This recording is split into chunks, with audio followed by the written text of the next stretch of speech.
Olá! Nessa próxima sequência de vídeos, vamos estudar propriedades ligadas ao gráfico de funções e obter informações para que possamos esboçar quase perfeitamente o seu gráfico. Vamos começar estudando o conceito de concavidade. Nos dois gráficos abaixo, nós vemos duas funções que ligam os pontos A e B através de seu gráfico. No entanto, veja que a forma como as funções vão de A até B é diferente. Nesse primeiro caso, a função está com uma curva virada um pouco para baixo. Já no segundo caso, a curva está virada para cima. E isso é precisamente como a gente vai definir a concavidade na nossa função. Mas para fazer isso de uma forma mais formal, a gente vai utilizar a derivada e as retas tangentes. Vamos ver como fica. E isso é precisamente como a gente vai definir a concavidade na nossa função. Mas para fazer isso de uma forma mais formal, a gente vai utilizar a derivada e as retas tangentes. Vamos ver como fica. Nós vamos dizer que uma função é côncava para baixo ou tem concavidade para baixo se o gráfico de f fica abaixo das retas tangentes ao gráfico no intervalo i. E, analogamente, nós vamos dizer que f é côncava para cima ou tem concavidade para cima se o gráfico da f fica acima de todas as retas tangentes a seu gráfico dentro desse intervalo. Vamos analisar o que essa definição está querendo dizer no exemplo que a gente tinha anteriormente. Veja que nesse primeiro caso, as retas tangentes ao gráfico de f são retas nesse sentido. E observe que o gráfico de f, se a gente separar o plano através das retas, o gráfico de f está sempre abaixo da reta tangente aos pontos de ambas as retas tangentes, no caso. O gráfico de f está sempre abaixo. Nesse caso, a gente viu que a gente vai dizer que a função tem concavidade para baixo. Já no segundo caso, se a gente desenha as retas tangentes ao gráfico da função,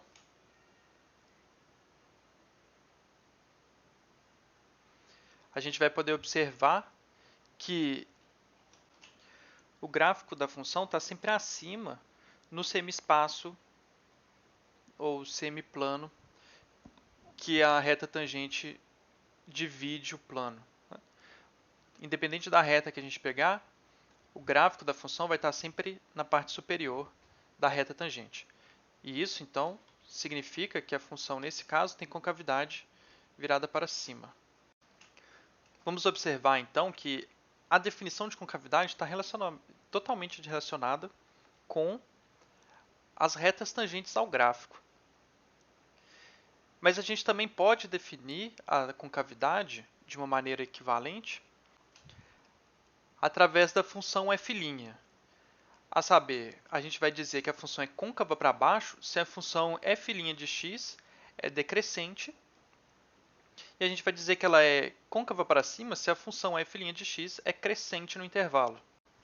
Se a gente voltar aqui nesse exemplo, a gente pode ver que a concavidade da função no intervalo, nesse primeiro exemplo, é para baixo e a derivada está diminuindo. Veja que as retas tangentes ela tinha uma inclinação muito grande e estava cada vez ficando menor, aproximando de zero nessa função. As retas tangentes estão diminuindo de inclinação.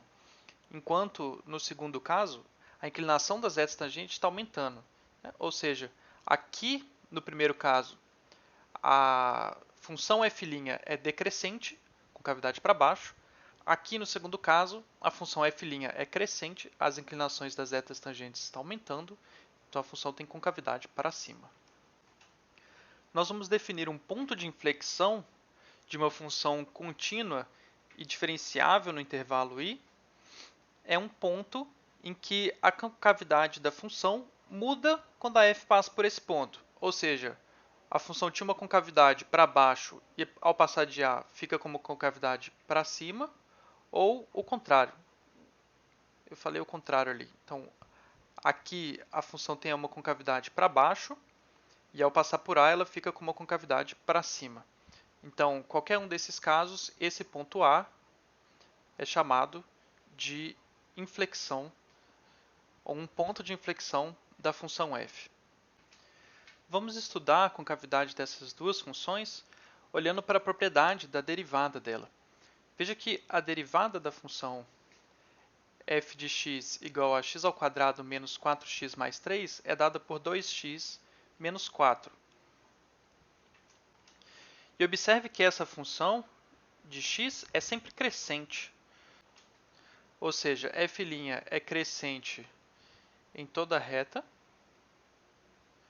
Logo, a concavidade da função x ao quadrado menos 4x mais 3 é sempre virada para cima. Então, f tem concavidade para cima. Já a função f de x igual a x ao cubo tem derivada f' de x, 3x ao quadrado. Veja que 3x ao quadrado, o gráfico dessa função é assim. Então, é uma parábola, né?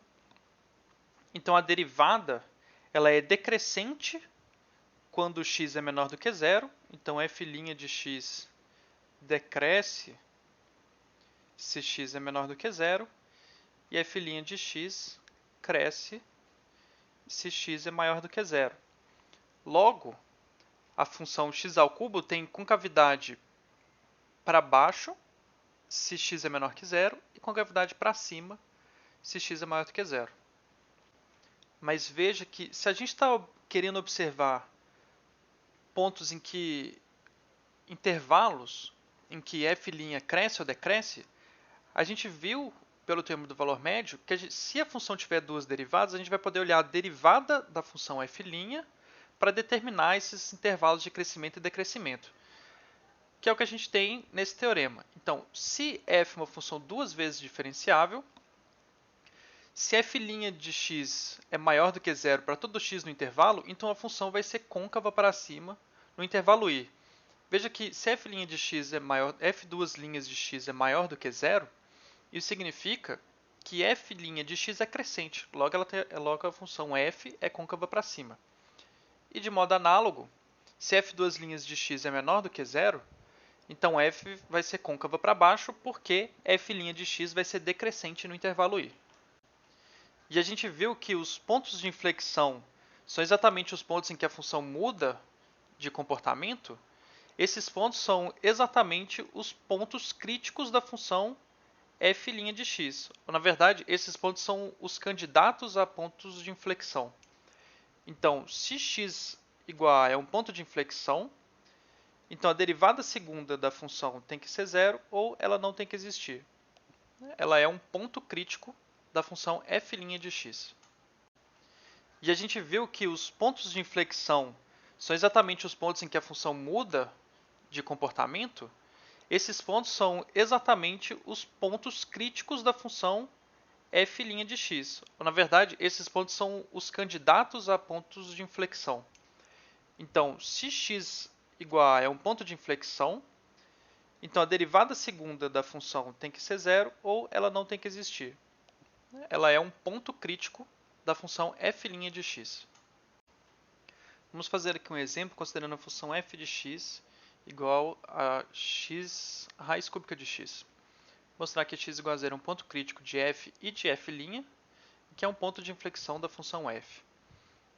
Então, veja que o sinal da f, a função f' de x é a derivada de x da raiz cúbica de x, que é 1/3 x elevado a menos 2/3. E os pontos críticos de f são os pontos em que f' de x não existe ou que f' de x vale zero. No ponto zero, a função não está definida. Então, x igual a zero é ponto crítico de f, pois f' de x não existe. Analogamente, da mesma maneira, a gente pode calcular a derivada segunda da função, que é derivando novamente a função f'. Isso vai nos dar menos 2/9 x elevado a menos 5 terços. E, novamente, isso vale sempre que x é diferente de zero. Então, x igual a zero é também ponto crítico, porque a derivada segunda nesse ponto não existe, de f', pois não existe f duas linhas de zero. Veja que f' de zero já não existia, né? Então nem faz sentido a gente tentar calcular f duas linhas de zero. E para a gente verificar que x igual a zero é uma inflexão de f, a gente tem que analisar, a gente pode analisar o sinal da segunda derivada, porque o sinal da segunda derivada vai determinar qual que é a concavidade. Então veja que se x é menor do que zero, a gente tem que f duas linhas de x, que é menos 2 sobre 9, x elevado a menos 5 terços, essa raiz é negativa, com esse negativo, então a derivada segunda é maior do que zero, o que significa que a concavidade dessa função é virada para cima, e se x é maior do que zero, a gente vai ter agora f duas linhas de x menor do que zero. Então, ao passar por zero, a função vai mudar de concavidade.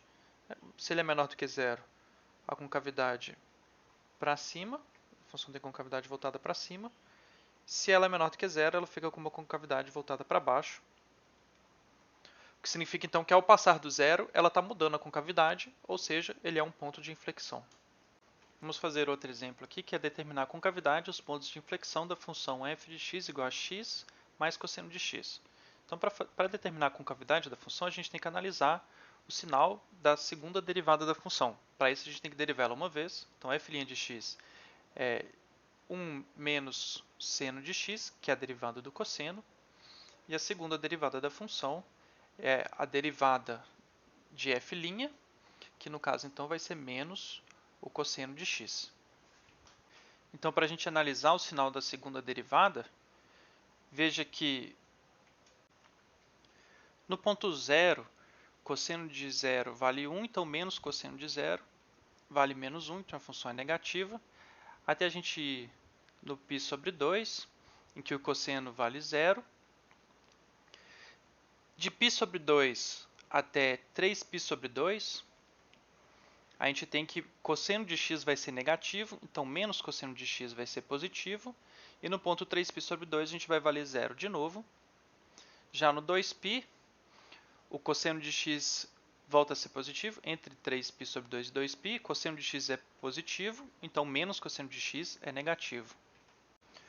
Ou seja, f tem concavidade para baixo no intervalo 0π sobre 2, e no intervalo 3π sobre 2 até 2π, e concavidade para cima entre π sobre 2 e 3π sobre 2, sendo que esses pontos são os pontos de inflexão.